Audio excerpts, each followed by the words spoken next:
তার মানে মসজিদে ঢুকলে রহমত পাওয়া যায় কি যায় না? মসজিদে ঢুকলে পাওয়া যায় রহমত, মসজিদের বাইরে রহমতের কথা আল্লাহ বলে নাই। মসজিদের ভিতরে রহমত। কোথায় রহমত? কোথায়? মসজিদের ভিতরে রহমত আছে না? তার প্রমাণ মসজিদে ঢুকলেই শান্তি লাগে কেমন জানি, আর ঘুমে ধরে। মসজিদে ঘুমাইছেন কারা কারা দেখি? সবাই ঘুমাইছেন? আরে আমি কত ঘুমাইছি। জুমার নামাজের সময় যে কি ঘুম আসে, আসে আসে কমন পড়ছে, একেবারে কমন পড়ে গেছে। ঘুম আসে কারণ রহমত, রহমতের ঝিরি ঝিরি বাড়ি ধারা আল্লাহ তাআলা আরশের উপর থেকে নাজিল করতে থাকে।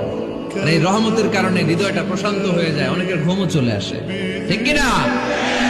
একজন ইহুদি যুবক সকালবেলা উহুদের মাঠে আসছেন, এসে জিজ্ঞাসা করছেন যে আমার আগে কি করা উচিত, আগে কি আমি যুদ্ধে যাব না আমি আগে মুসলিম হব? সাহাবীরা তাকে বললেন আগে কালিমা শাহাদাত পড়, তারপরে উহুদের মাঠে আসো। সে এসেছে এই কারণে যে নবী সাল্লাল্লাহু আলাইহি ওয়াসাল্লাম মদিনায় আছেন, মদিনায় আরো ইহুদিরা আছে।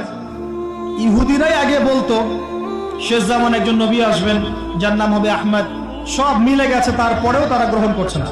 এই ছেলে সত্য চিনতে পেরেছে, সে চলে আসছে সত্যের কাছে, এসে ইসলাম কবুল করে যুদ্ধ করলো, শহীদ হয়ে গেল। নবী সাল্লাল্লাহু আলাইহি ওয়াসাল্লাম দেখলেন তার লাশটা, দেখে বলছেন এই যুবক, এই ইহুদি যুবক এখানে কি করছে?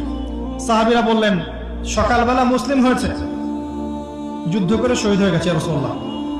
নবীজি বললেন সাল্লাল্লাহু আলাইহি ওয়াসাল্লাম আমিলা কলিল উজরা কাসীর, সে অল্প আমল করলো কিন্তু বিশাল পুরস্কার পেয়ে গেল।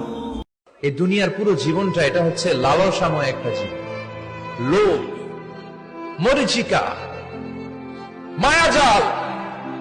এই মায়াজালে আমরা আটকে আছি, ফলে মৃত্যুর কথা আমরা ভুলে গিয়েছি। পাগলের মতো ছুটছি, আরো টাকা লাগবে, আরো খ্যাতি লাগবে, আরো যশ লাগবে, আরো দাপট লাগবে। আমার এত টাকা দিয়ে কি হবে? এত সম্পদ দিয়ে কি হবে?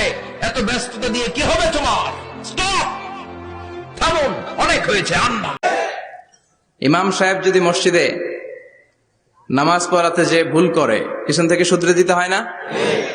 ইমাম সাহেব নামাজ শুরু করেছেন ওয়াদ-দুহা ওয়াল-লাইলি ইযা সাজা মা ওয়াদ্দাআকা রাব্বুকা ওয়া মা ক্বালা।